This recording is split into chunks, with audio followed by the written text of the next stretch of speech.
Oke, Assalamualaikum warahmatullahi wabarakatuh. Salam dan bahagia. Kita ketemu lagi di pembelajaran kimia hari ini. Materi kita hari ini tentang tata nama senyawa. Ya, kompetensi dasar untuk materi ini masih sama dengan materi yang lalu. Kompetensi dasarnya yaitu mengidentifikasi reaksi oksidasi dan reduksi menggunakan konsep bilangan oksidasi. Ya, adapun tujuan pembelajaran kita yaitu melalui kegiatan pembelajaran berdiferensiasi dengan metode diskusi dan presentasi, diharapkan peserta didik dapat menjelaskan penerapan aturan tata nama senyawa, baik senyawa organik maupun anorganik sederhana, menurut aturan IUPAC. Yang kedua, tujuan yang kedua yaitu peserta didik juga dapat menuliskan nama beberapa senyawa menurut aturan IUPAC. Nah, anak-anak, materi tata nama senyawa tidak susah gitu, jadi jangan takut. Nah, untuk materi tata nama senyawa ini ada beberapa prasyarat materi yang harus Anda kuasai. Yang pertama, itu tentang bagaimana kita menghitung bilangan oksidasi. Yang kedua, nama dan lambang unsur. Dan yang ketiga, nama dari ion poliatomik. Nah, tiga ini kan kita sudah pelajari sebelumnya, jadi Ibu rasa nanti akan mudah untuk kita menuliskan nama senyawa kimia. Oke, kita masuk yang pertama. Kita mulai dengan senyawa biner. Senyawa biner adalah senyawa yang terdiri dari dua unsur. Senyawa biner ini dikelompokkan menjadi dua. Yang pertama, senyawa biner yang tersusun dari unsur logam dan non-logam. Dan yang kedua, senyawa biner yang tersusun dari unsur non-logam dan non-logam. Kita lihat yang pertama dulu ya. Untuk senyawa biner yang tersusun dari unsur logam dan non-logam, penamaan senyawanya kita mulai dengan menuliskan nama unsur logamnya terlebih dahulu, kemudian diikuti dengan nama unsur non-logamnya dan ditambah akhiran ida. Contoh, NaCl. Nah, nama unsur Na, natrium, Cl, klor. Kita gabungkan dan kita tambah akhiran idanya menjadi natrium klorida. Dan yang kedua, nah untuk senyawa biner yang tersusun dari unsur logam dan non-logam ini ada juga unsur logam yang mempunyai bilangan oksidasi lebih dari 1. Nah, untuk kasus seperti ini, kita harus menghitung dulu bilangan oksidasi unsur logamnya. Nah, bilangan oksidasi yang kita hitung, kemudian kita tuliskan dengan menggunakan angka Romawi. Contoh, Fe2O3. Nah, kita tuliskan nama logam Fe-nya yaitu besi, kemudian kita hitung berapa bilangan oksidasinya. Nah, kita dapatkan berapa ya? 3. Nah, kita tulis besi 3. Kemudian baru menuliskan nama unsur non-logamnya, oksigen. Oke, ya jangan lupa ya, ditambah akhiran ida. Jadi dia bukan jadi oksigen, tapi oksida. Besi 3 oksida. Nah, mudah kan? Contoh yang lainnya bisa anak-anak lihat pada tabel di slide berikutnya. Oke.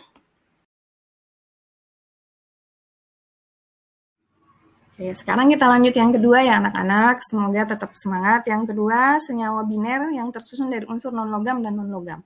Untuk senyawa biner yang tersusun dari unsur non-logam dan non-logam, penamaannya yang pertama, kita harus hitung dulu berapa jumlah unsur non-logamnya. Nah, jumlah unsur non-logamnya itu kita berikan dengan awalan. Kalau 2, di. Kalau 3, tri. 4, tetra. Dan seterusnya. Contoh, misalnya Ibu ambil contoh, N2O5. N2O5. Jumlah unsur N di sini ada 2. Jadi kita pakai awalan di nitrogen. Kemudian O-nya ada 5. Kalau 5 kita pakai awalan penta. Nah, kita gabungkan jadi satu, jadi di nitrogen penta oksida. Atau bisa juga kita kayak kalau di bahasa Indonesia itu peleburan dua vokal, jadi di nitrogen pentoksida. Oke. Bisa? Oke.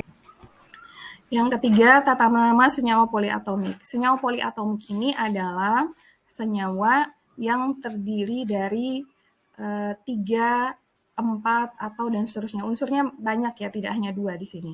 Nah, untuk itu ya, sebelum kita menuliskan nama senyawa ion poliatomik, anak-anak sekalian harus tahu dulu nama dan rumus kimia dari ion poliatomik. Untuk rumus kimia dan nama dari ion poliatomik bisa anak-anak lihat pada tabel di bawah ini.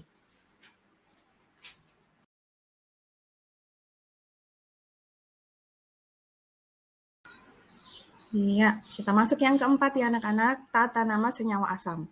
Senyawa asam itu sendiri adalah senyawa yang ketika kita larutkan dalam air itu akan menghasilkan ion H+. Nah, ion H+ ini dalam namanya nanti penulisan namanya kita ganti dengan kata asam. Jadi kita tidak menuliskan lagi hidrogen, tapi hidrogennya diganti dengan kata asam. Kemudian kita lanjutkan dengan nama unsur non-logamnya. Jadi senyawa asam ini sebenarnya dia tergolong juga, termasuk juga dalam senyawa biner. Ibu ambil contoh ya, satu misalnya bukan NaCl ya, HCl. Nah, HCl. Nah, HCl ini nama senyawanya adalah asam klorida. Kemudian masih banyak senyawa-senyawa asam yang ada di sekitar kita. Nah, itu mungkin bisa anak-anak ini ya melatih untuk menuliskan nama senyawa. Oke, yang terakhir adalah tata nama senyawa basa. Sama halnya dengan senyawa asam, senyawa basa adalah senyawa yang ketika kita larutkan dalam air itu akan menghasilkan ion hidroksida atau ion OH-. Nah, untuk senyawa basa ini penulisan namanya sesuai dengan aturan IUPAC, kita mulai dengan menuliskan nama unsur logamnya terlebih dahulu, diikuti dengan nama ion hidroksida. Contoh ya, NaOH. Nah, atom Na ini namanya natrium. Kita gabungkan dengan ion hidroksidanya, jadi nama dari unsur NaOH itu adalah natrium hidroksida. Gampang kan anak-anak?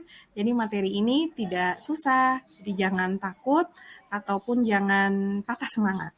Harus tetap semangat dan belajar. Oke, kita ketemu lagi di pertemuan berikutnya. Selamat siang, salam dan bahagia.